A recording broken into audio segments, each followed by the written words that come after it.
All right, guys, you are live with us here in the newsroom at Fox 5 DC. This is Fox 5 Live, our digital broadcast here inside the newsroom. I'm Molly Nevola. Thanks for joining us today. You're looking at pictures of the Steel City. Yes, that is Pittsburgh, Pennsylvania, covered in snow, but we have our own snowstorm here too in the DMV. You guys have probably been seeing the pictures, seeing the videos, tons of stuff going on. In fact, here's a live look right now. One of our cameras in the DMV area. I think this is one of the neighborhoods in Maryland, actually. You can see it's just gorgeous, covered in snow. We have reporters all over the DMV area, guys, tracking that snow, and really you can't beat it. Look at this White House shot.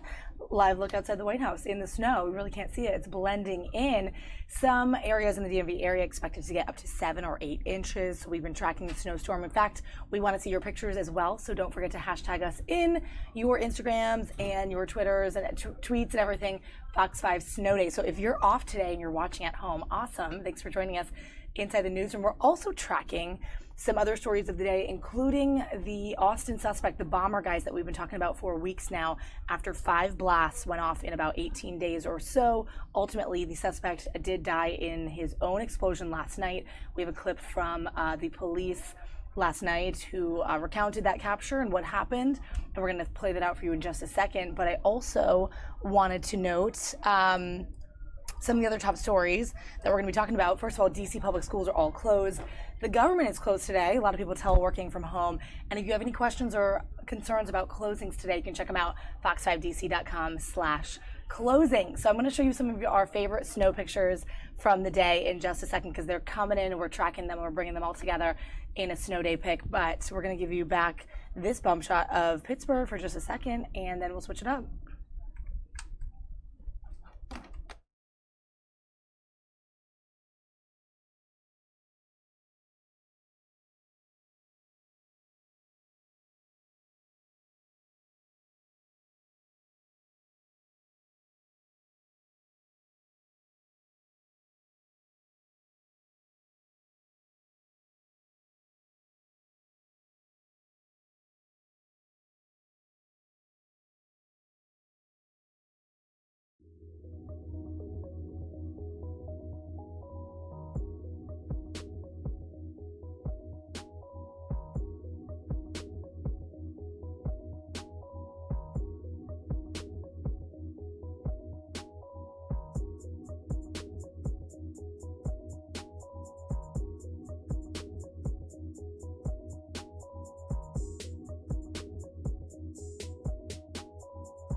All right, guys, so those are some of the pictures across the DMV. Of course, we're talking about this springtime snowstorm in the DMV area. Let us know if you're watching from home. Maybe you're on at work. Maybe you're off from work today, but we're not.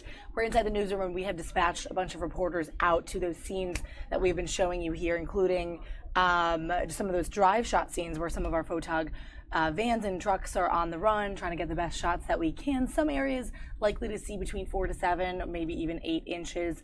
A lot of it is surrounding the DMV. I know some of the best pictures that we're getting in are sort of in more western Maryland, towards the border of West Virginia. So not necessarily in the heart of the DC district city itself. But let me know where you're watching from, and if you're off from work today, maybe what you're thinking about, what you're doing today, if you have the day off from work on this snow day. So that's what a lot of our video feeds and cameras are on right now. But I want to talk about some other news too, because yesterday, if you were on with us, it was pretty much consumed with the shooting in Maryland that left one male and one female injured, transported to the hospital, and then the gunman was eventually dead by a round of bullets. They don't know if it was his own or if it was that student resource officer that engaged him. But also in yesterday's news, we're going to have continued sort of coverage of that as stuff comes out, because I know that female victim is in critical condition right now.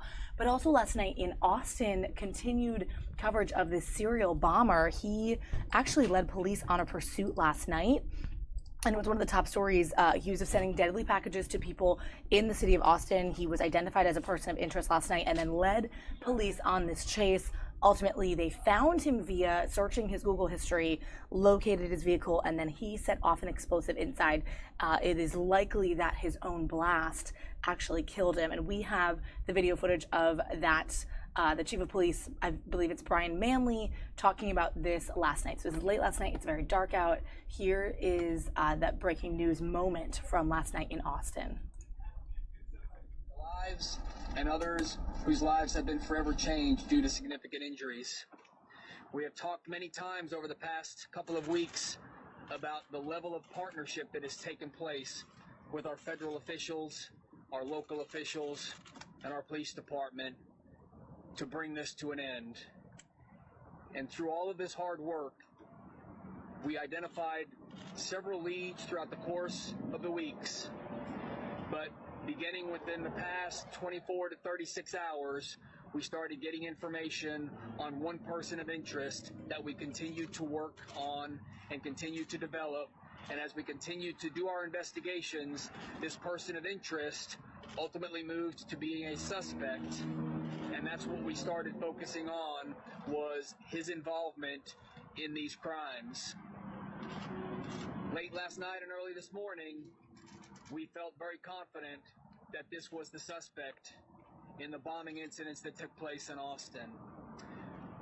We had surveillance teams looking for this suspect, and we ultimately located the vehicle that this suspect was known to be driving, and witnesses told us he was driving. And in fact, we found that at a hotel right up the road here in Round Rock.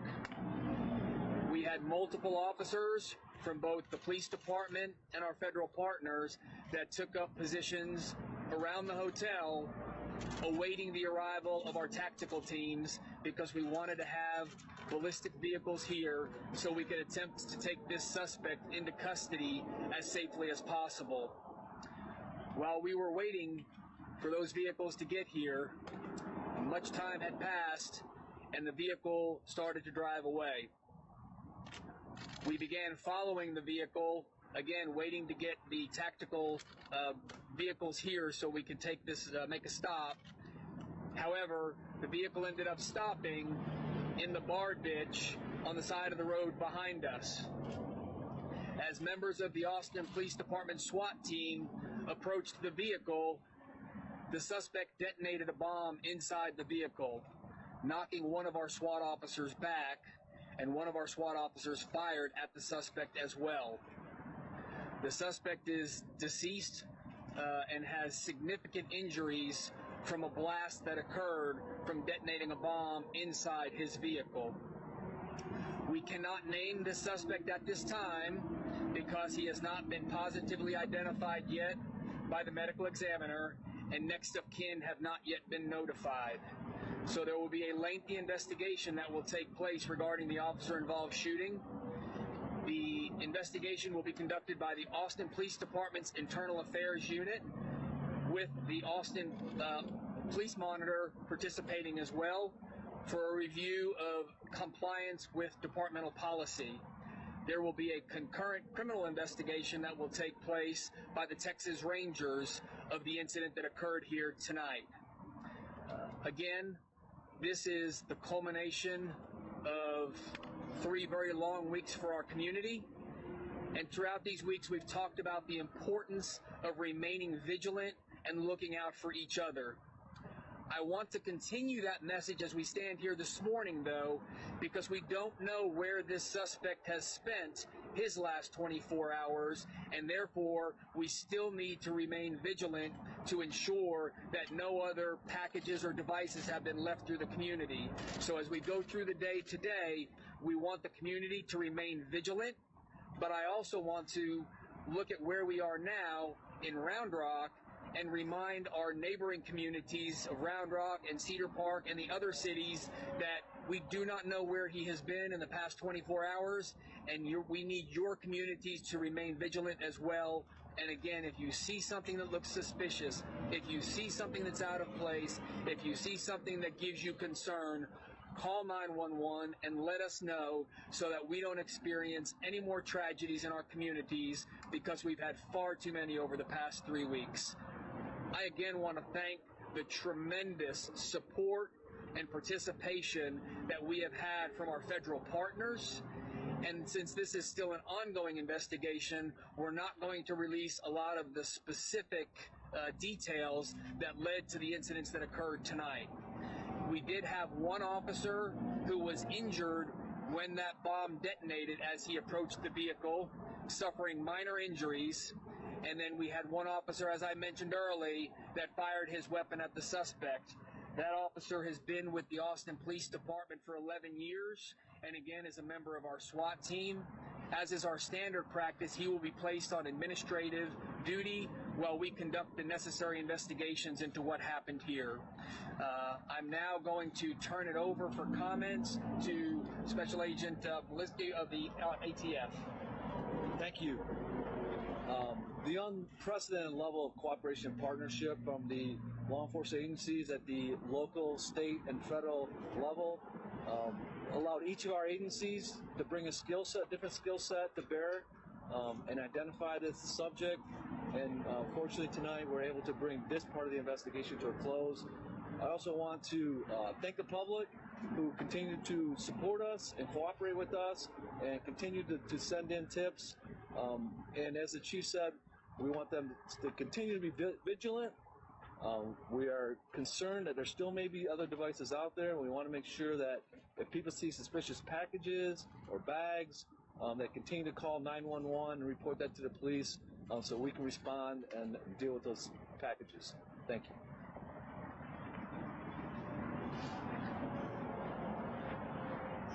I'd like to say today is a great day for law enforcement. I'd like to thank the partners. There's an exceptional relationship here in Texas, and particularly in Austin. Chief Manley did an unbelievable job. The federal government brought the full resources of federal law enforcement here to solve this and to stop the injuring and the killing that was occurring. As the chief said, we're not done yet. It's a long day ahead. We are concerned that there may be other packages that are still out there. We need the public to remain vigilant, especially today as we go through this investigation. We will be here as long as it takes with our partners to figure out exactly what happened, why it happened, and how it happened. And we're committed to staying here with the Austin Police Department for as long as it takes to make sure we understand exactly what happened here. I'd just like to say this is what law enforcement does every day in this country. The brave men and women of the Austin Police Department put their lives on the line tonight to stop this man from setting off bombs. As the chief said, one of their officers was hurt approaching the suspect as he detonated a second device. That's what law enforcement does every day in this country. They put their lives on the line to make sure that all of us are safe. And I'd like to commend the chief and his brave men and women that approached that subject's vehicle and stopped the subject from hurting anybody else. Thank you very much.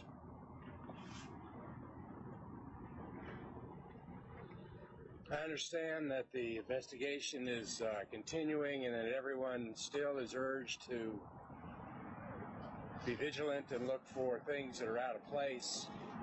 But that said, gentlemen, on behalf of an incredibly thankful community, I just want to say thank you, and if you would pass that on to the men and women that you work with.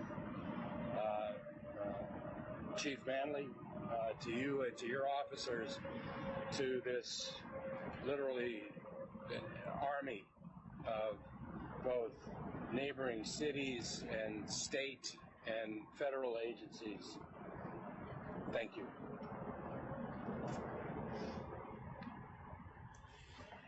And I'd just like to close with just really a thought for the families in our community who lost loved ones or who had loved ones seriously hurt in these incidents. Our heart remains with you as you go through your healing process and your time of sorrow, and we stand by you and with you in your time of need. And with that, we'll open it up for questions. Chief, was the suspect an Austin resident? Chief, was the suspect an Austin resident? Involved? Are you still looking for other individuals who may be connected to this one, or was this a lone wolf? This investigation is still underway, so we cannot say that this was an individual acting on their own. That's why this investigation will continue through the day or days coming.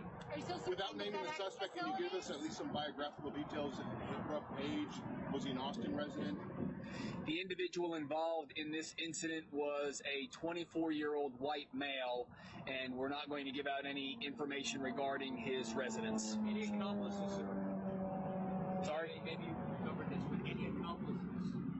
As I said, this investigation is ongoing. We want to make sure that we have confirmed that he either acted alone, or if there were any accomplices, that we identify them. Does this individual date back to March 2nd?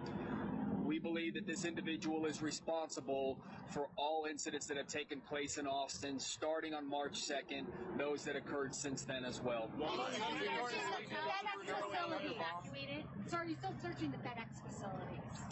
There is an operation going on in Schertz, Texas, I believe, at that warehouse. Again, wanting to make sure that that warehouse is safe, in addition to the fact that a bomb detonated in that warehouse, and it takes a while to process a post-blast investigation like that, so that's going to take a while for that one to be cleared. Sorry? Was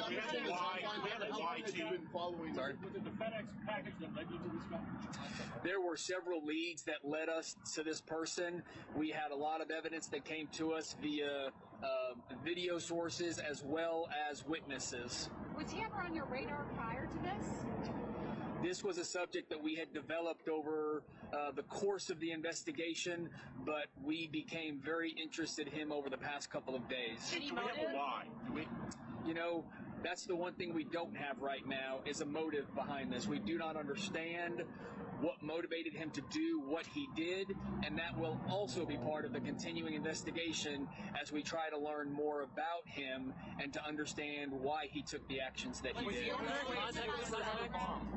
Sorry? Was he on his way to deliver another bomb? We don't know whether he was on his way to deliver another bomb. It is obvious that he had one with him, and that's the one that he detonated in the vehicle as we approached. Let me ask you in regards to how this motive or how the operations of the bombs evolved. It started off package bombs, it moved to tripwires, it moved to FedEx. It doesn't seem like the same guy, so why are you so confident that this is the same guy, or is this just an example of a person, a suspect evolving? Again, as we've said all along, we didn't want to give out specific descriptions of the types of packaging the initial bombs were in, because we knew that there was the potential he would change his methods, and that is in fact what occurred here. We do believe that all of these are related and that he is responsible for these based on the similarities that we have seen in all of the devices and in the evidence we're finding from those that did detonate.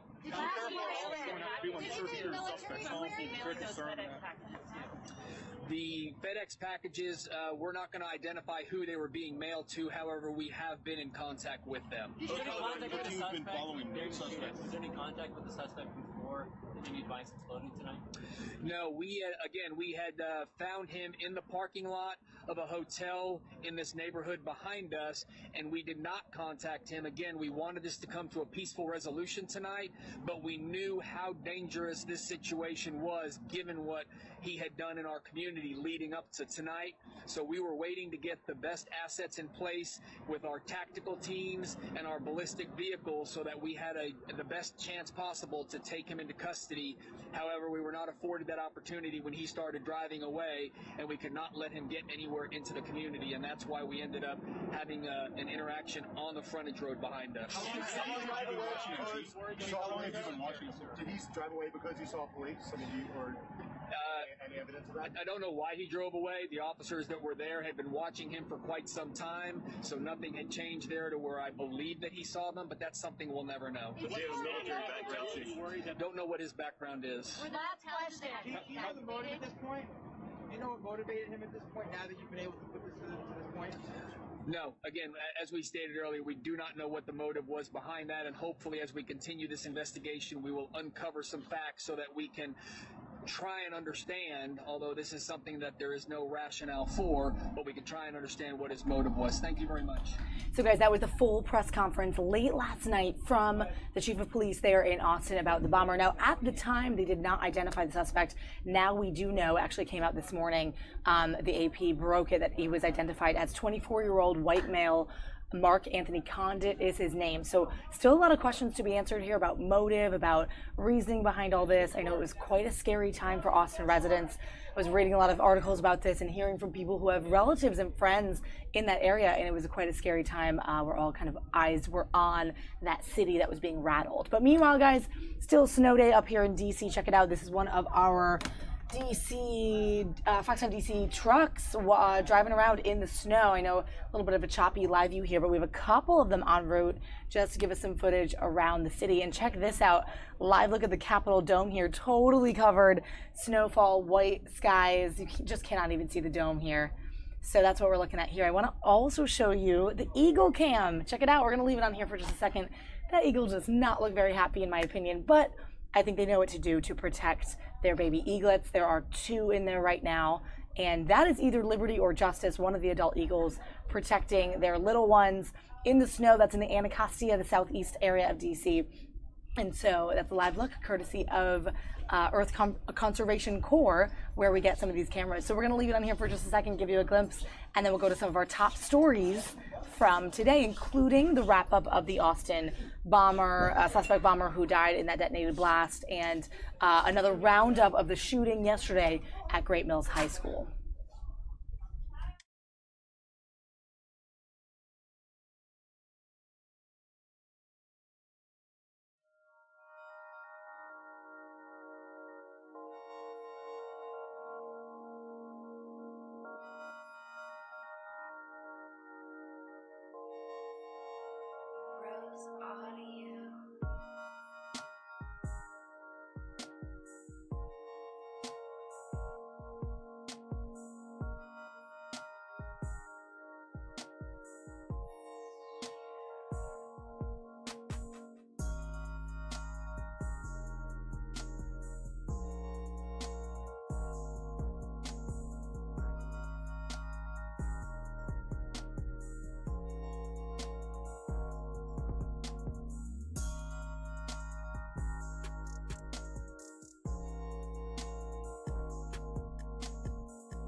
Pretty cool shot of the White House there, guys. Covered in snow. You can barely even see it, but it never gets old. That gorgeous shot of the White House Capitol Dome as well. We have that one, and it is totally not visible. We do want you to send us, guys, your snow pics, of course. We are, change that up. There we go. We're looking forward to seeing some of your snow situations in the surrounding areas. Like we were mentioning, 3 to 6 inches in the immediate DMV area, falling throughout the day but tapering off towards the evening rush hour commute. So we do know a lot of the schools are canceled. DC Public Schools canceled early. The government closed early. So a lot of you might be watching from home. We're just tracking this with our video. We are in here working in the newsroom, kind of a busy newsroom. People have their stories. People are bringing in donuts and they're, you know, excited to celebrate the snow day. So we're excited to be here with you too. Thanks for watching our stream. We want to cover some of the news that we've been talking about for the week. As you know, yesterday was a quite hectic day with the breaking news of that shooting in Maryland. We sent those crews up there and really followed that story all day. There's still a lot of questions to be answered there from officials about the relationship of the gunman, the shooter, with the other victims during that day at the high school. But again, guys, this comes all preemptively just a few days rather, before the March for Our Lives. So I want to promo that out really briefly. On this Saturday, March 24th, we're going to be covering that very early on here in the newsroom. We have a lot of crews coming in to track what we're hearing is possibly going to be 1 million plus students really descending upon DC for that march. So we're going to have aerial views, cameras, interviews and other stuff all produced for you guys to watch a really exciting live stream of that. So if you're not near the area and you want to be part of the action, you want to catch it, pop into our YouTube channel here, subscribe to our channel, and don't forget to check us out on Saturday. I think the march and all the festivities kind of happen late morning into the early afternoon, so just be mindful of that for timing. But for now, kind of looking around here, we get some camera crews out on the road, various locations, Montgomery County, areas deeper into Virginia, Loudoun County, and then of course right here in the district as well. And then we were showing you that Eagle Cam, which is kind of in and out for me. They zoomed in and it froze for a second, but it looked like the mother, Liberty, was there to protect her. They zoomed it in a little bit fast and I couldn't quite catch exactly what she was doing, but we're going to be watching the Eagle Cam. Here we go. Let's bring that up one more time. And we're going to be showing you some video, and then we'll go over to some top stories of the day as well, show you some of our Fox network packages of what's been going on, what people are talking about in the city, but mainly here locally in DC. We're talking about snow all day, and we got a lot of live cameras to show you. We got Fitz bundled up in his snow gear, ready to go out in the snow. I think that's what you'll probably end up doing, right? Yeah, yes. Ready? No, I'm actually doing what? Election hacking. How many layers do you have on, Fitz? Whoa. A lot. You gotta be ready for it. He's been doing it so long, he knows. What's that mean? That didn't mean anything. No, you look good. I counted once. It's 10. 10 what? Layers. Oh, Like wow. you count the gloves and the hat. Awesome. He's prepared. 10. Because it gets cold out there. All right. This is my first rodeo. Yeah, it ain't. So he's doing election hacking, another story, but we'll be tracking the snow. We gotta check out this eagle, guys. This is such an awesome close-up. Can't get enough of this. If you guys have been tracking this, this is courtesy of Earth Conservation Corps. And this is right here in D.C., in the Anacostia, southeast D.C. Nice close-up there of Liberty, the female in the nest. And you can get a glimpse of those baby eaglets, too. All right, we'll leave you here for just a second, guys.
All right, guys, so we are going to continue to stream that here and there here on the YouTube show. But if you want to watch it steadily, we do have it on our Facebook page as well. So you can join us there, Fox 5 DC, on our Facebook. We're going to stream it. And I think that is such a great view. As long as they don't zoom in too far, we can actually see that wide shot of the eagle's nest in the snow. So we'll be back to that in just a little bit. I do want to show you around town a little bit, a couple of our live cameras in the snow. In the DMV, guys, expecting 3 to 6 inches in the immediate DC area, surrounding DMV areas. Going on throughout the day and tapering off by the early commute tonight. A couple cameras there, and the one that really fascinates me is this Capitol dome that you can barely see. So usually you can see it carved out, you can just barely see it in the middle of your screen right there. That's the Capitol dome right there on Capitol Hill. Such it is today on this snow day. But I want to know, Juan, how are you? Good to see you, Joan, on the stream. Thanks for joining us.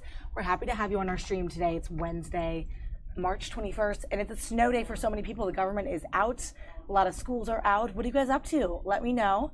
Let me know where you're watching from and what you're doing. Maybe you're across the nation and this doesn't affect you at all. In fact, you're seeing sunny skies and blue skies galore, which is, believe me, my wish for today for myself. But unfortunately, no, we're here covering the beauty of the first kind of essential DC snow that we've seen. It happens to fall on the first full day of spring here in the DMV, which is quite ironic. So that's what we've been tracking, guys, as well as some other top stories of the day.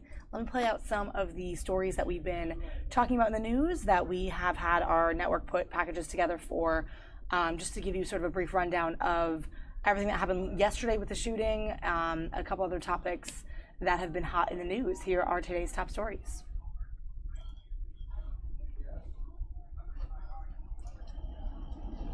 Florida International University students are back on campus after spring break, facing the aftermath of last week's deadly bridge collapse for the first time. It hits close to home. No one ever expected for it to, obviously collapse.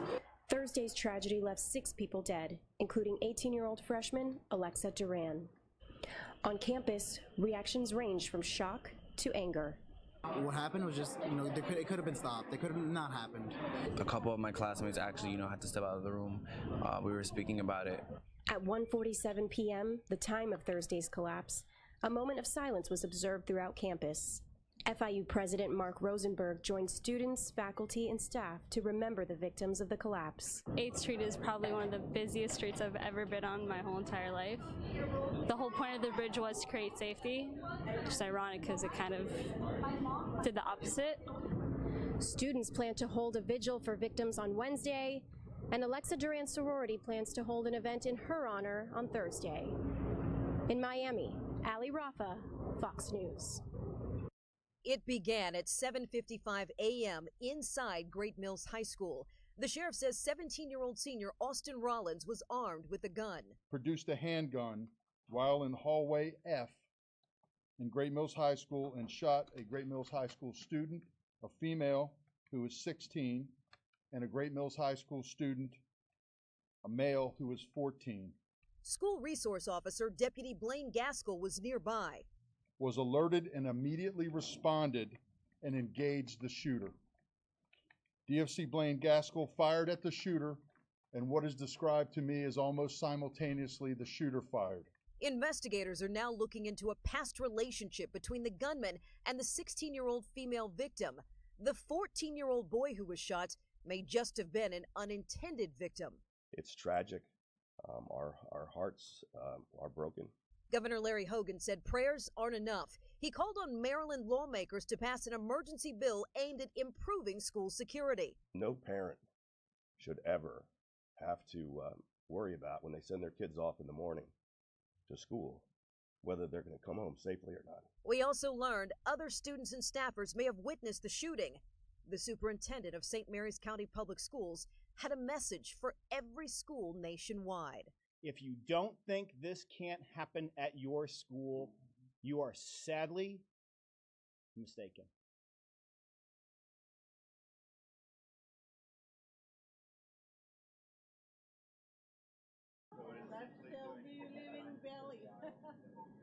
Today, people shopping at the Milpitas Walmart were confronted by the future in the form of a robot rolling, not strolling, up and down the aisles. Made by Southern California-based Bossa Nova Robotics, the robot silently scans stock on the shelves to make sure it's exactly what each and every customer expects. Scan the shelves. They're looking for out-of-stock items, prices that are incorrect, items that aren't zoned properly, they're in the wrong place. So they then are able to more effectively restock those shelves, re-merchandise those shelves. A robot's never going to be good at that. Research shows shoppers' most common pet peeves are items out of stock, messy stock, and incorrect pricing. Another huge peeve, not enough people to answer questions. So that they can spend more time selling merchandise, working with customers, which is the best part of working in retail. And retail will tell you that if you actually engage your customers, they typically spend more money. With the robots, Walmart could then use its associates to provide a better level of personalized customer service. That is something that every big box store could benefit from. Then the other side of Walmart, the digital side, could fully take on Amazon in that realm. One shopper voiced the most common concern these days about robotics in general. Well, actually, it's a little scary because I kind of feel like it's taking somebody's job. But if it isn't taking somebody's job and it's going to do maybe benefit for Walmart, then that would be good. I want people to know that this is a tool. This is a way of giving information to our associates so that they can better serve customers. In fact, said Mrs. Wilson, Walmart just hired 18,000 people to shop for and deliver groceries to online customers, jobs that could not exist without new technology. There is no question that any new technology shifts the skill sets around previous roles. We've seen that for centuries. Even with the current stage of robotics in many applications, at 4.1%, the U.S. unemployment rate is at a 17-year low. Tom Vakar, KTVU Fox 2 News.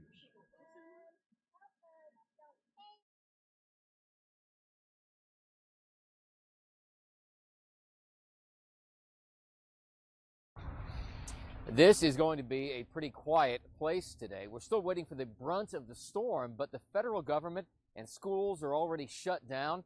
This is supposed to be the start of spring, but people up and down the East Coast are exhausted.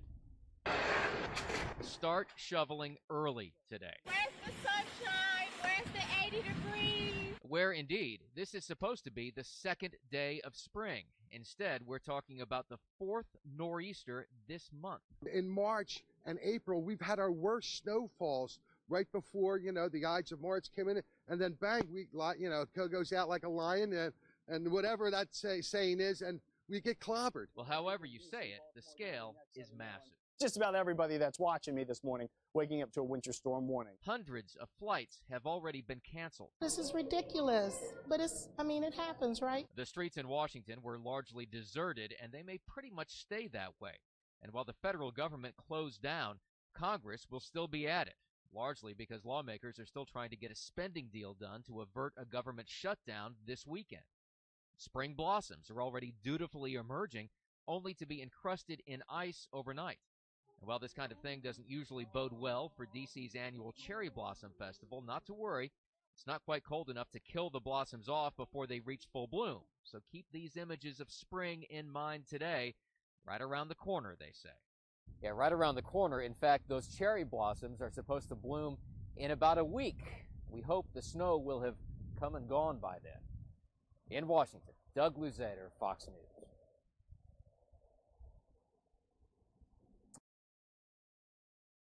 March roared in like a lion, but out like a lamb, not so much. Now a fourth nor'easter in just 3 weeks. Unbelievable. But we got away easy last year. I guess we're making up for it this year. This latest storm may be arriving after the calendar says spring, but it's got all of the trappings of a classic winter wallop. The heavy, wet snow has been piling up in Pennsylvania and Maryland. New York City is among areas that could see more than a foot of the stuff. City schools are closed. It doesn't matter how old you are, whether you're a teacher or a kid, I think a snow day is always a happy day. Thousands of flights to and from the East Coast have been canceled. Wednesday is expected to bring plenty of flight delays. Forecasters say wind gusts could top 35 miles an hour. Strong winds equal power outages and near zero visibility on the roads. Officials have already responded to numerous accidents, including one deadly crash in Maryland blamed on the weather. Transportation crews are issuing the standard warning, stay off the roads. Be a lot of plowing, a lot of salting, and we're going to need a lot of space to do that. For many East Coasters, this latest storm is the final straw. I'm thinking about the beach already. This is crazy. Despite the storm, the U.S. House and Senate are expected to be in session today. Lawmakers have until Friday night to pass a spending bill or the government will shut down again. So no snow day for Congress. In Washington, Lauren Blanchard, Fox News.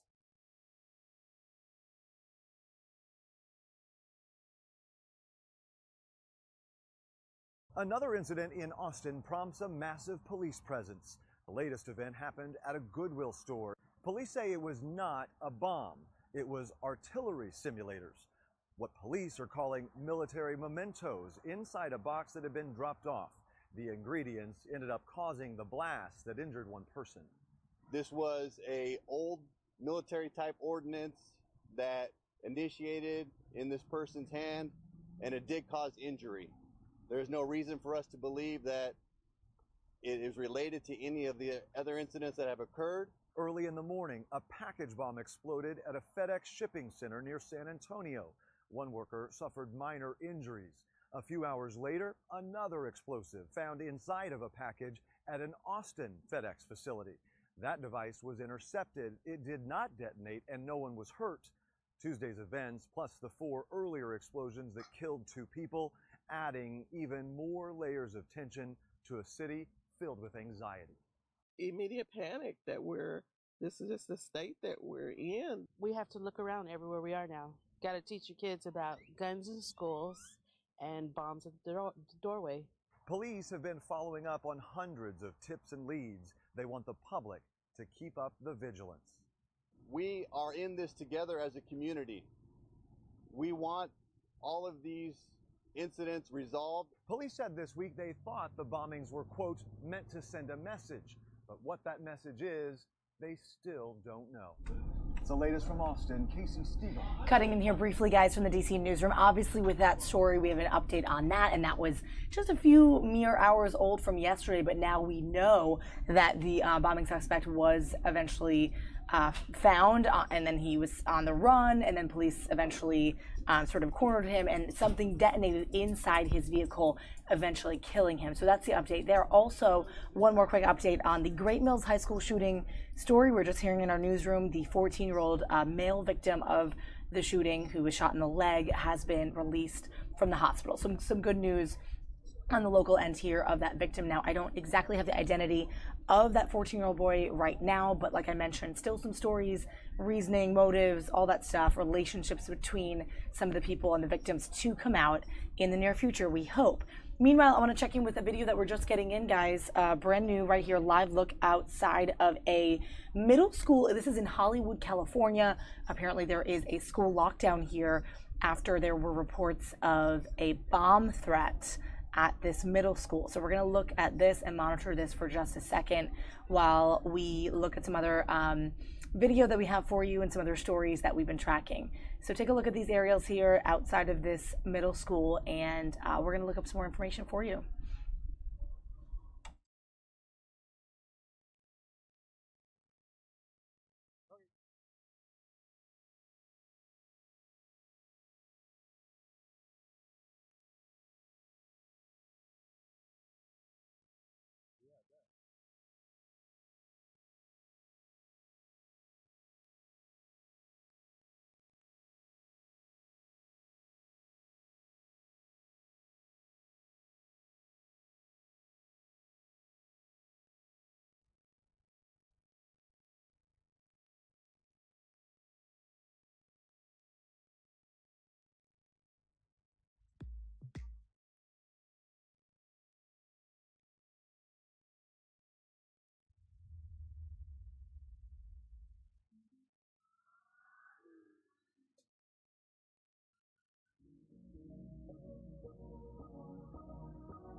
All right, guys, I wish I had more to tell you from inside our newsroom here in DC, but we're getting these pictures in. You could see the kids sort of gathering outside the school grounds. I don't even have any information, unfortunately, from our sister station over there in the Los Angeles or California area at all on this, but be sure if I do get more information, if we get any official word, press conference, or all clear, which is what we're hoping we get, we'll let you know about this possible bomb threat at a school in Hollywood, California area. Meanwhile, back in the DMV, we're dealing with this weather right here. You can see on the left side of your screen.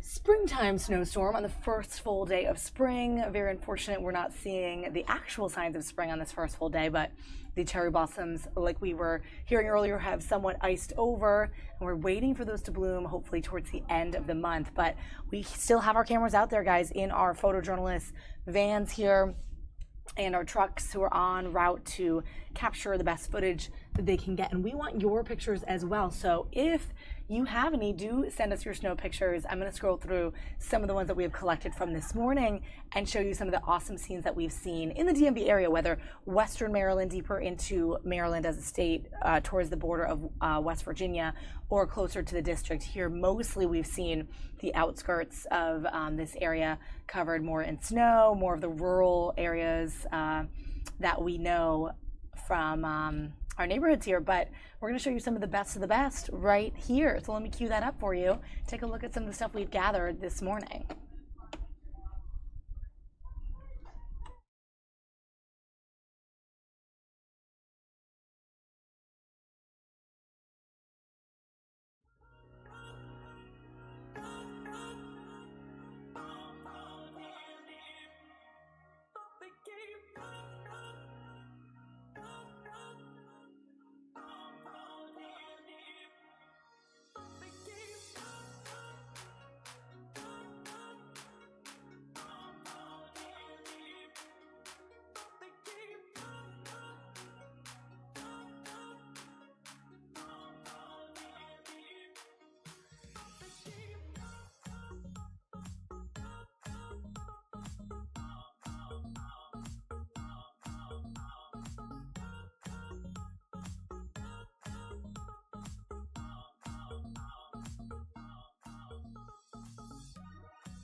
All right, y'all, if you're on the stream, thanks for hanging out with us here in the newsroom at Fox 5 DC.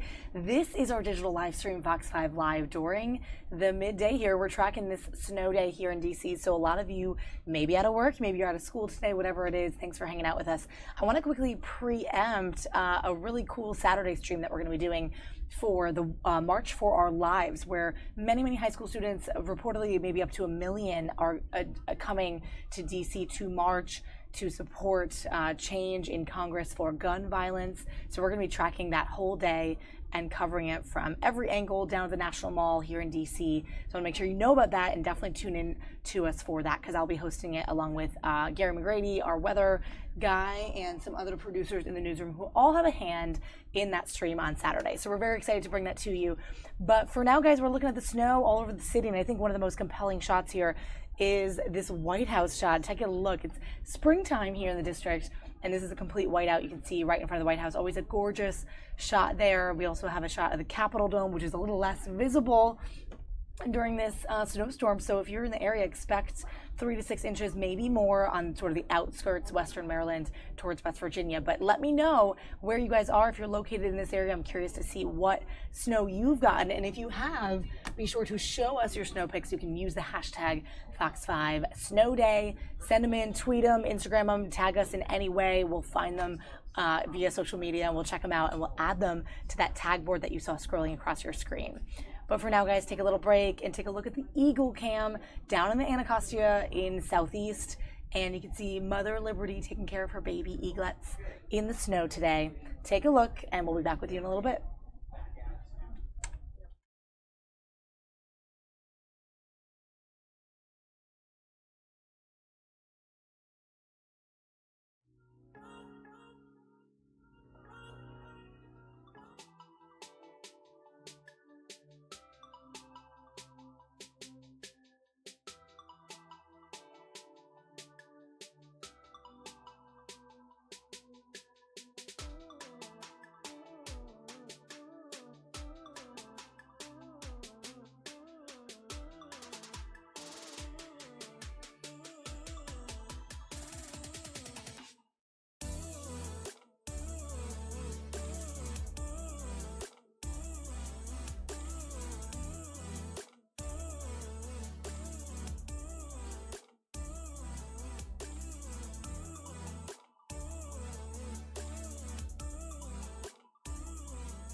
All right, guys, if you have been hanging out with us, thanks for joining us on Fox 5 Live, live in the newsroom.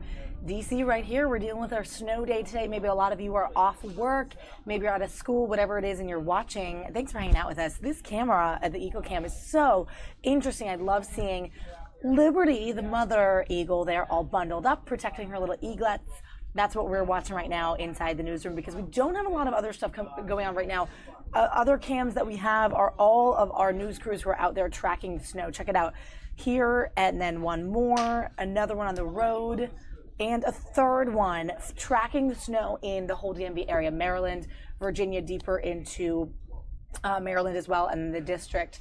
And it looks like it's coming down pretty heavily. Heavy fall until early evening before it tapers off. So hopefully everyone's staying safe on those slick roads, or you're home and you're bundled up and you're enjoying your day, doing your own thing on this snow day. I'm going to play out a couple other stories that have been sort of hot topics from yesterday.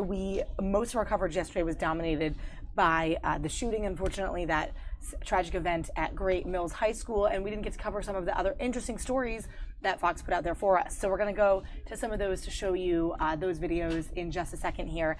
But if you are joining us, thanks for hanging out. Fox 5 Live, you can subscribe to our YouTube channel, be part of our channel, and don't forget to let us know where you're watching from and what you think about the day. Maybe you're seeing a lot of snow, maybe you are not, and you are deeper into the city. But hey, we're here, we're at work, and we are happy to hang out with you in our newsroom. Everybody brought the sweets today. We have a ton of donuts and cakes, which are not necessarily in the plan, but all right, let's cue this up and we'll get you to these videos.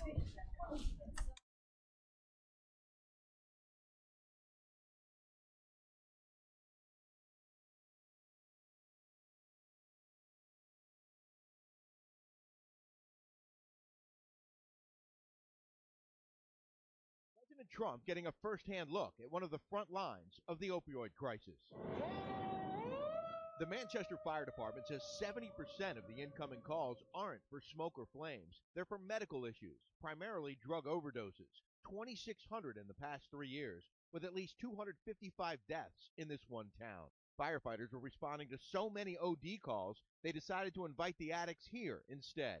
Every firehouse became a safe station, where users can walk in for a medical checkup and get fast-tracked into a treatment program. New Hampshire was one of the first states to enter this opioid crisis, but we will be one of the first states to come out of it because of programs like Safe Station. We first profiled Safe Station on Special Report just before the 2016 presidential election and got an update from Chief Dan Goonan just last week. I don't see an end right now. All I know is that we're providing a service to the community and a place for people to come when they're at that point. When they've reached that point, we try to capture that moment that they've either have a moment of clarity or they're so beat down that they just need help. So that's what we're here to do, is capture that and get them a shot at treatment. Defeating this epidemic will require the commitment of every state, local, and federal agency. Failure is not an option. Addiction is not our future.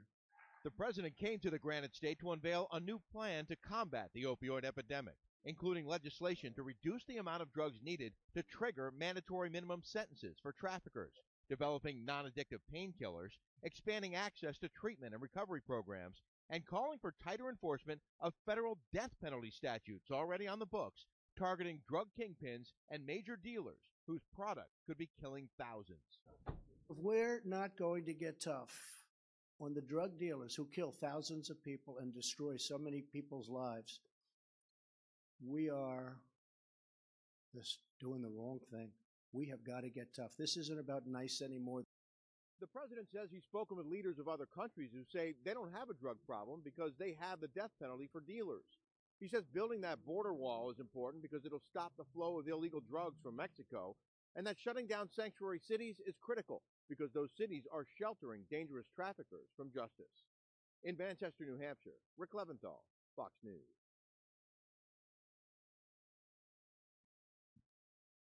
The president says he's spoken with leaders of...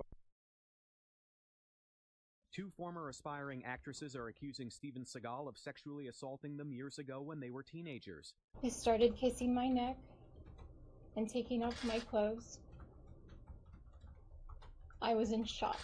Regina Simons alleges the actor raped her in 1995 when she was 18. Simons had just finished work as an extra on his film when she says he invited her to his house for a wrap party, but no one else was there. Segal was more than twice my size and twice my age. There was nothing consensual about this. Fabiola Dadas says she was 17 when she met the action star at a late-night audition at a Beverly Hills hotel room in 2002. She alleges Segal grabbed her breasts and genitals. Steven approached me and said that he would like to act out a romantic scene to get a sense of our chemistry. I felt uncomfortable because I was in my bikini, and I shyly expressed this. However, instead of respecting my boundaries, Steven slipped his hand underneath my bikini top. Both women have now filed reports with the Los Angeles Police Department. They say they were inspired to come forward by the recent wave of reports of sexual misconduct by men in the entertainment industry. Segal's attorney says the actor denies the allegation. Anthony Falangetti telling the Associated Press, quote, "These claims by the two women who spoke today are completely fictitious and totally made up." Several other actresses have accused Segal of sexual harassment, including Portia de Rossi, Juliana Margulies, and Jenny McCarthy. In New York, Steve Rappaport, Fox News.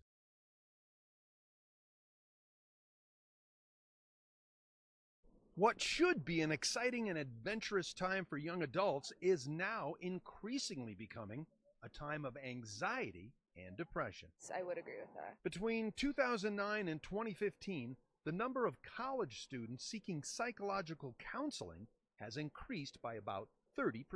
I mean, I think it's a big number, and it actually has been growing since well before 2009. And it gets worse. Students seeking help are more likely to have attempted suicide, according to the Center for Collegiate Mental Health. This is not just here locally here at this university, this is nationwide. Dr. Mike Malman is one of 9 full-time psychologists at MSU, and with a student population of around 20,000, he says that's not enough.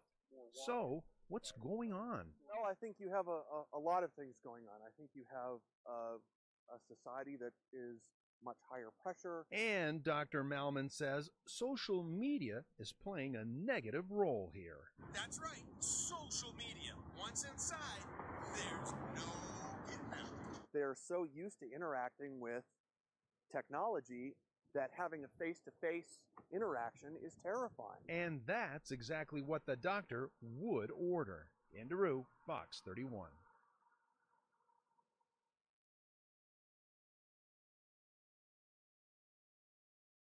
A self-driving Uber SUV hit and killed a pedestrian in Tempe, Arizona. Now federal investigators are joining local officials to help determine what happened. Sunday night, a self-driving Uber hit a woman crossing the street with her bicycle outside Phoenix, becoming the first death involving a fully autonomous test vehicle. There was a person behind the wheel of the Volvo, but he wasn't actively driving. The initial investigation finds the woman was out of the crosswalk when the car hit her at around 40 miles per hour. They are going to attempt to try to find, who was possibly at fault and how we can better be safe, whether it's pedestrians or whether it's the vehicle itself. Uber says the drivers of its autonomous cars follow a lengthy training process. Still, the company has suspended all testing in San Francisco, Pittsburgh, and Toronto, and the Phoenix area. Companies have been drawn to Arizona for its lack of restrictions on the road, although the governor added new rules earlier this month. Last year, the federal government released voluntary guidelines for businesses testing self-driving cars, leaving it up to the states if they want tighter laws. At the time, Transportation Secretary Elaine Chao called self-driving vehicles an important advancement for safety on America's roads. The future of this innovative new technology is so full of promise. It's a future where vehicles increasingly help drivers avoid crashes. Uber is just one company road testing the technology. Tesla, Ford, and GM are some of the others. Uber has also been testing self-driving semi-trucks. In Washington, Caroline Shively, Fox News. The brother of Parkland shooter Nicholas Cruz arrested for trespassing on school grounds. 18-year-old Zachary Cruz had reportedly been given warnings to stay away. But on Monday afternoon, he rode his skateboard around campus.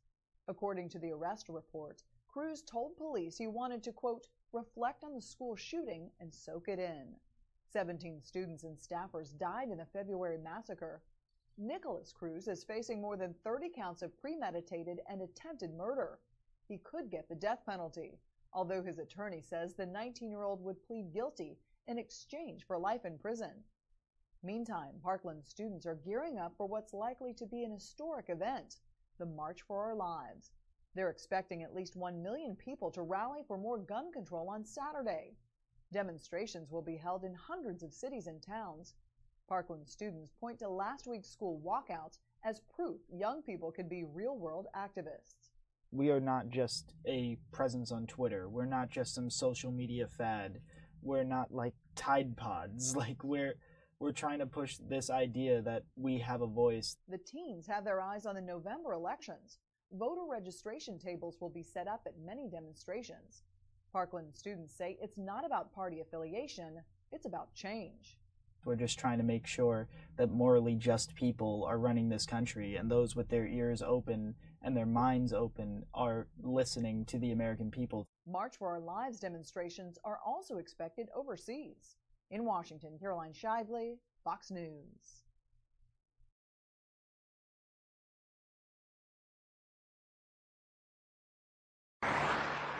Imagine a world, almost, completely void of sound. A world that lacks your favorite sights. Welcome to the greatest show on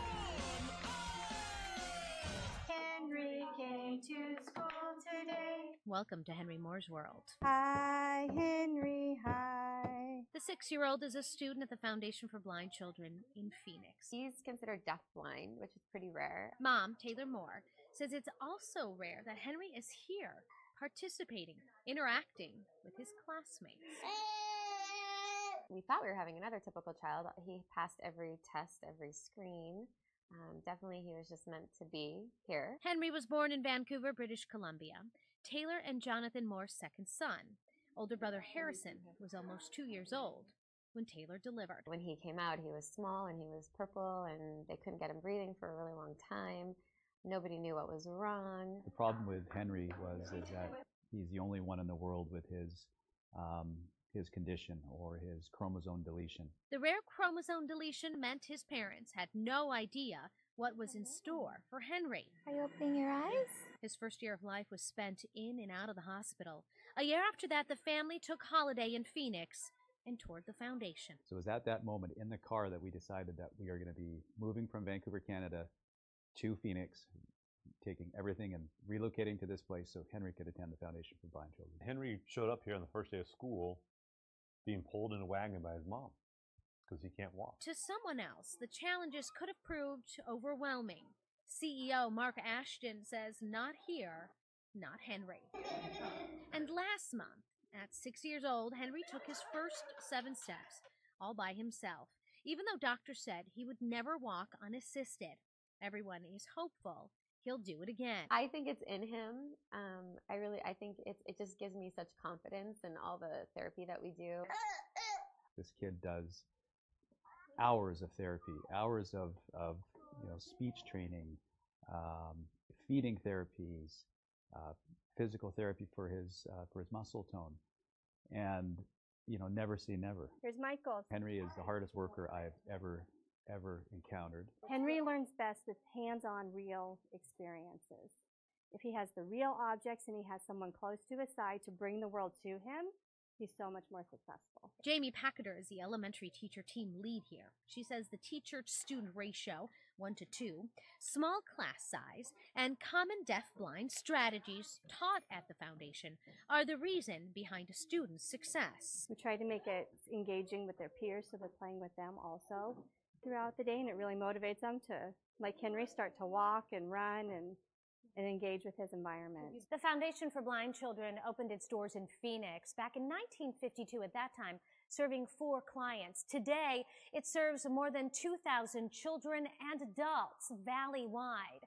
The nonprofit has grown tremendously, but the one thing that hasn't changed is the foundation on which it was built. We never, ever believe we can't help because we know there's always potential. The staff, his teachers, his aide, and family believe Henry has barely tapped into his potential. We usually go around the neighborhood, and then I ride my bike, and then my mom walks him in his bike.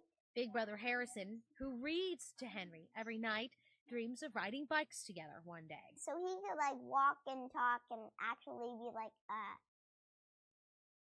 me. I think the most important thing as a parent, that what you have to do is give your child the best chance possible of succeeding in life. Henry has already learned to eat on his own. He's learning nonverbal communication.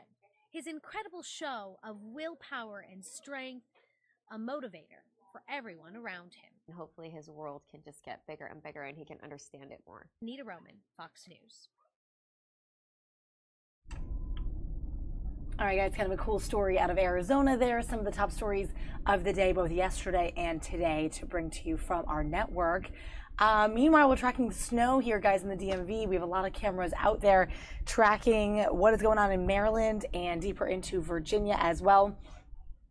Now it looks like the bump shot outside of the Capitol Dome is cleared up just a little bit. You can see it.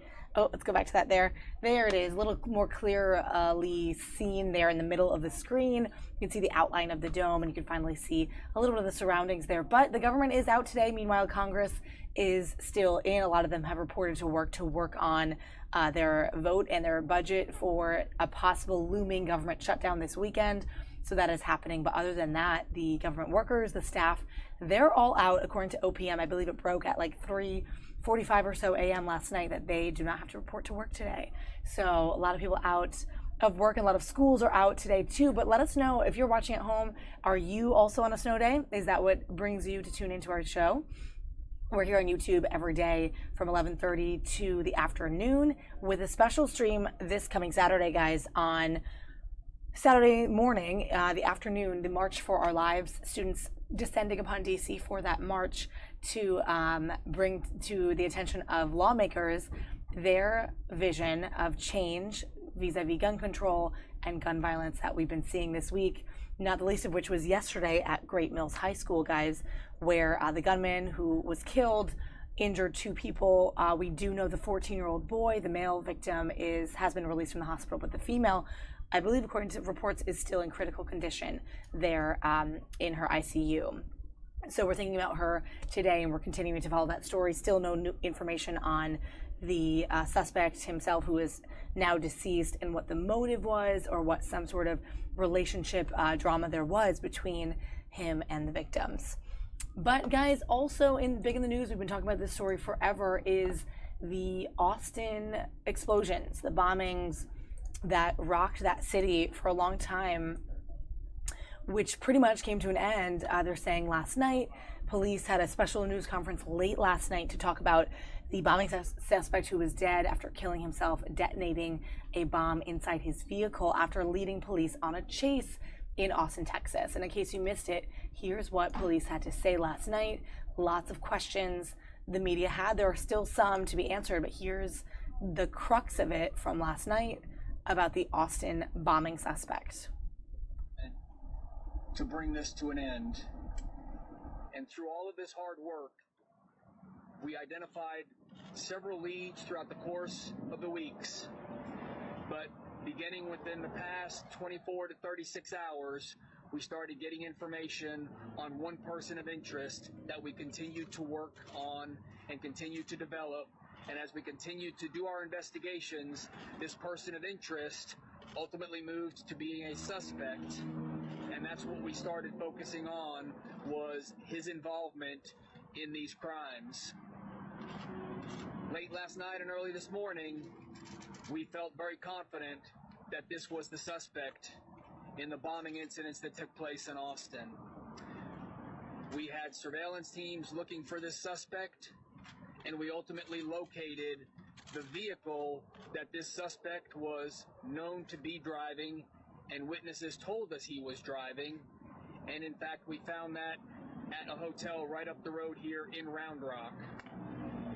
We had multiple officers from both the police department and our federal partners that took up positions around the hotel awaiting the arrival of our tactical teams, because we wanted to have ballistic vehicles here so we could attempt to take this suspect into custody as safely as possible. While we were waiting for those vehicles to get here, much time had passed and the vehicle started to drive away. We began following the vehicle, again waiting to get the tactical vehicles here so we could take this, make a stop. However, the vehicle ended up stopping in the barred ditch on the side of the road behind us. As members of the Austin Police Department SWAT team approached the vehicle, the suspect detonated a bomb inside the vehicle, knocking one of our SWAT officers back, and one of our SWAT officers fired at the suspect as well.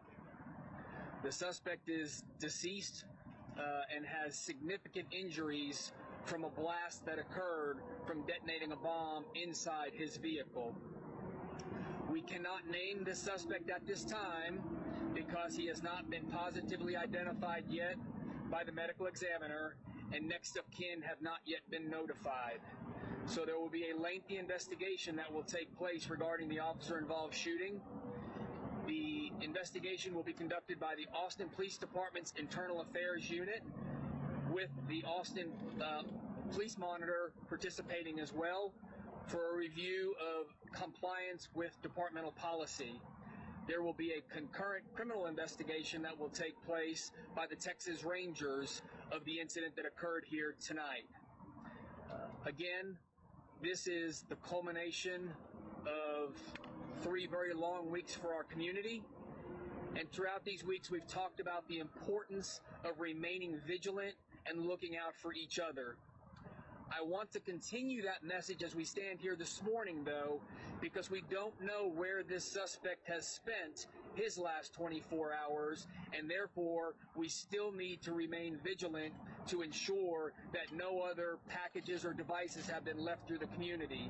So as we go through the day today, we want the community to remain vigilant, but I also want to look at where we are now in Round Rock and remind our neighboring communities of Round Rock and Cedar Park and the other cities that we do not know where he has been in the past 24 hours, and we need your communities to remain vigilant as well.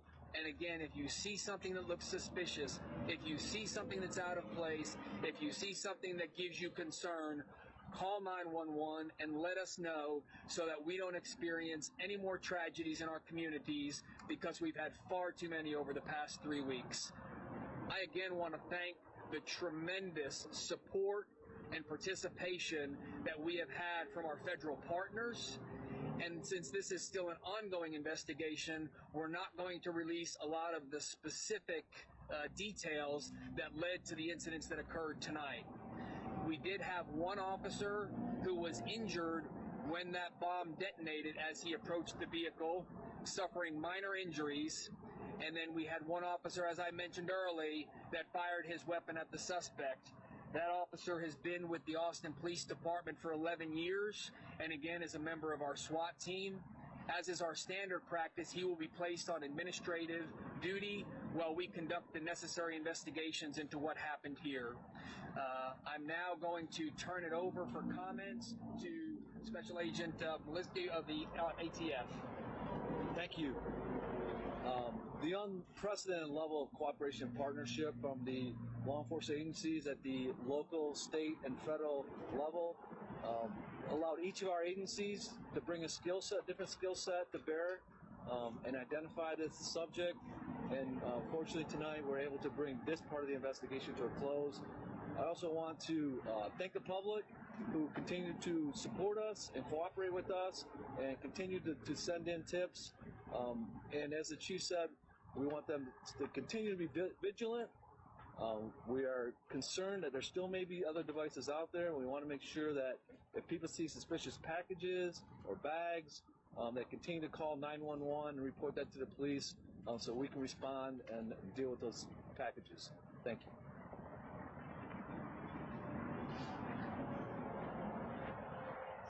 I'd like to say today is a great day for law enforcement. I'd like to thank the partners. It was an exceptional relationship here in Texas, and particularly in Austin. Chief Manley did an unbelievable job.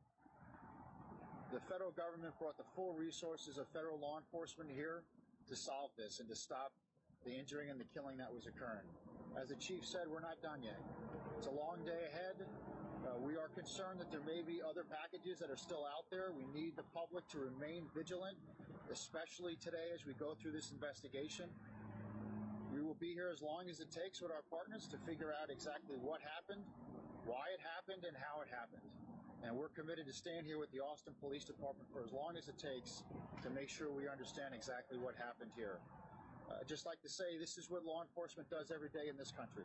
The brave men and women of the Austin Police Department put their lives on the line tonight to stop this man from setting off bombs. As the chief said, one of their officers was hurt approaching the suspect as he detonated a second device.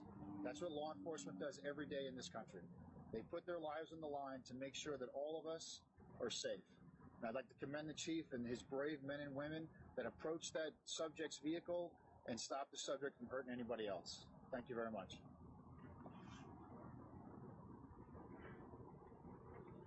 I understand that the investigation is continuing and that everyone still is urged to be vigilant and look for things that are out of place.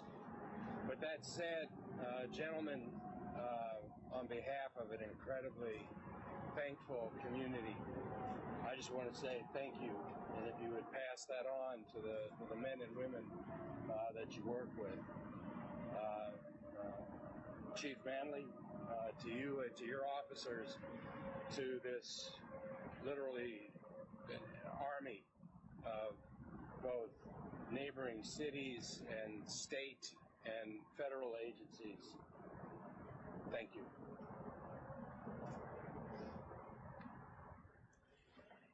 And I'd just like to close with just really a thought for the families in our community who lost loved ones or who had loved ones seriously hurt in these incidents.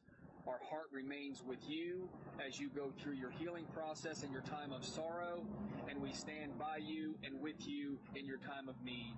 And with that, we'll open it up for questions. Chief, was the suspect an Austin resident? Chief, was the suspect an Austin resident? Involved? Are you still looking for other individuals who may be connected to this one, or was this a lone wolf?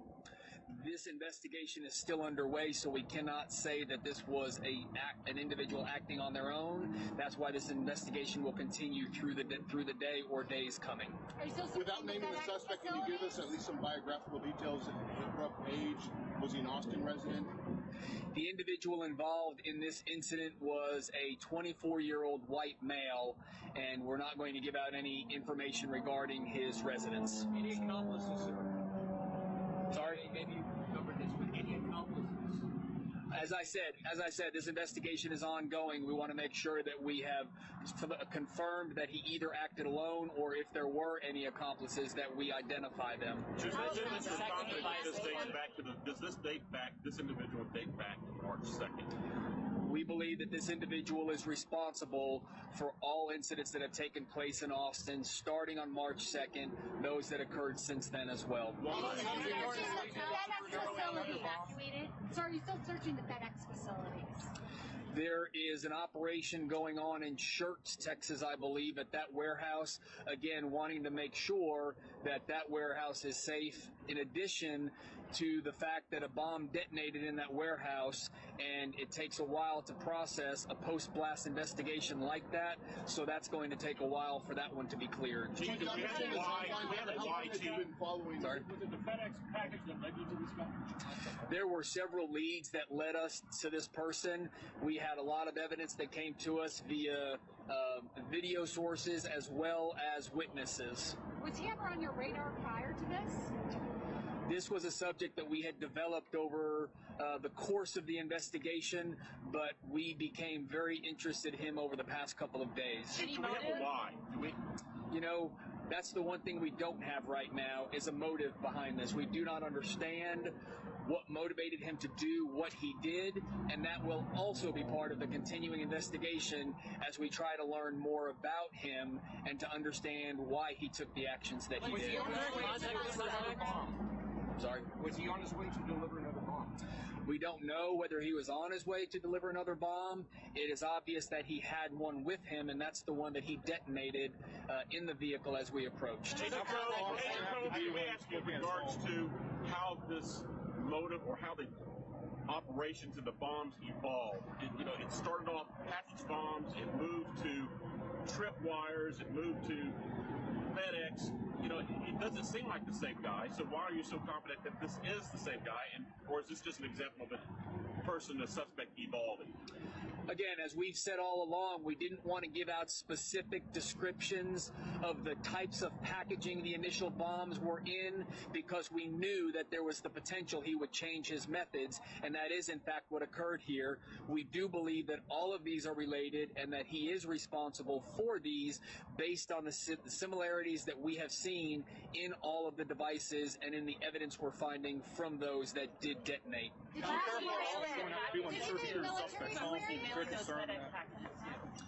The FedEx packages, we're not going to identify who they were being mailed to. However, we have been in contact with them. Was there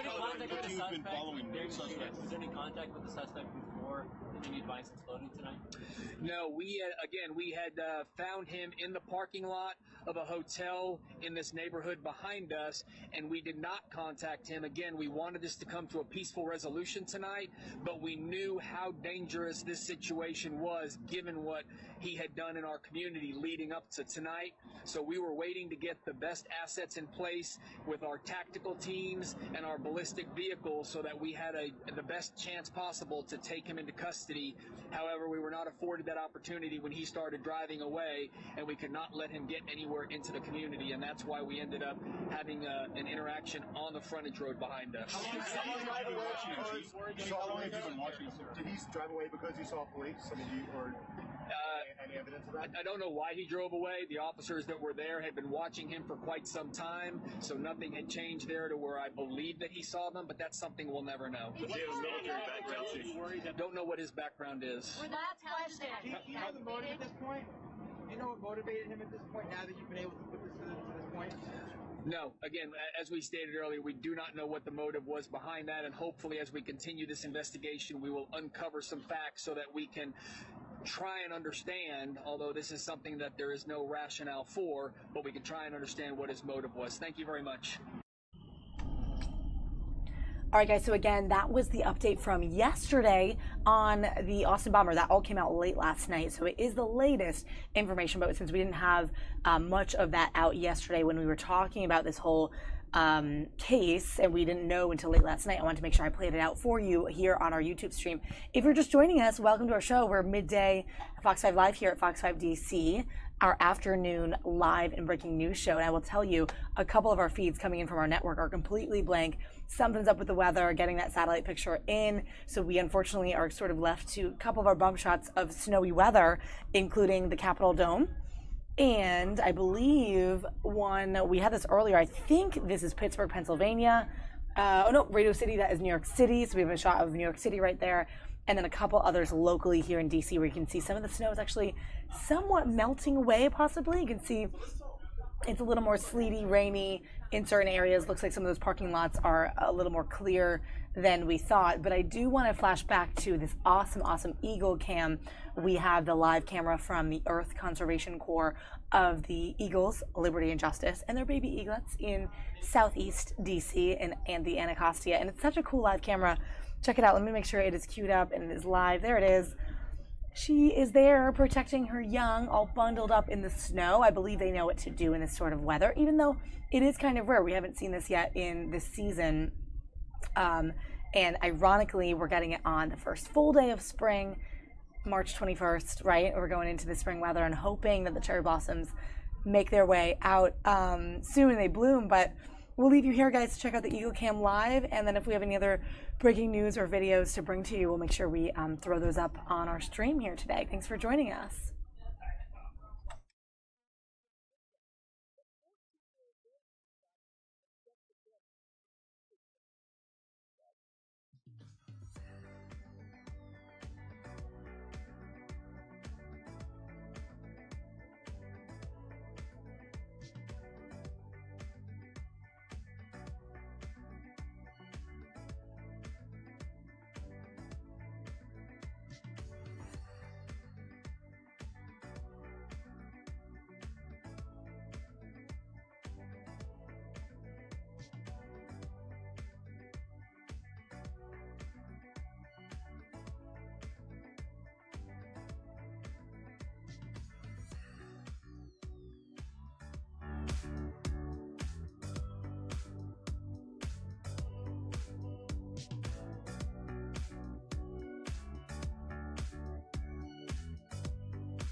Guys, like I was telling you, I wish I had some more live cameras and video to show you of what we're going through here, but we've been kind of flashing the camera up to New York City where you can see the snowfall is a lot greater than the DMV area here. And if you are in that area, let us know. If you happen to be possibly in the New York area, you can see it's really coming down there, that aerial kind of top view of Radio City Music Hall in Midtown Manhattan.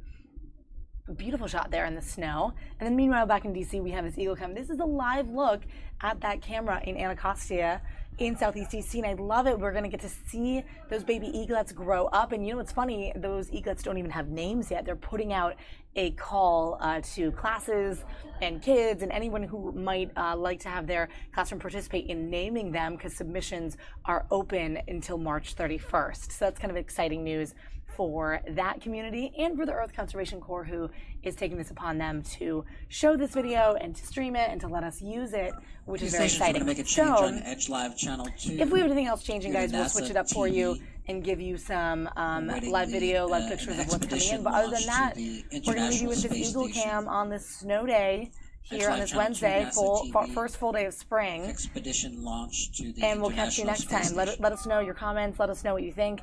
And let us know, hopefully, if you'll be on our stream on Saturday for the March, very special day on digital here. We're going to have a whole team behind it, and we'll be here bright and early to make sure we dispatch everybody and get everything produced and ready for you on Saturday. So enjoy this Eagle Cam, guys. We'll throw up a little bit of sound, make sure it stays live for you. Snow's still coming down there in Southeast DC. And if anything else happens or breaks in, we'll make sure we have that picture for you. But other than that, guys, take care. We'll bring you back to this Eagle Cam. I'm Molly Nevola in the studio. We'll talk to you later.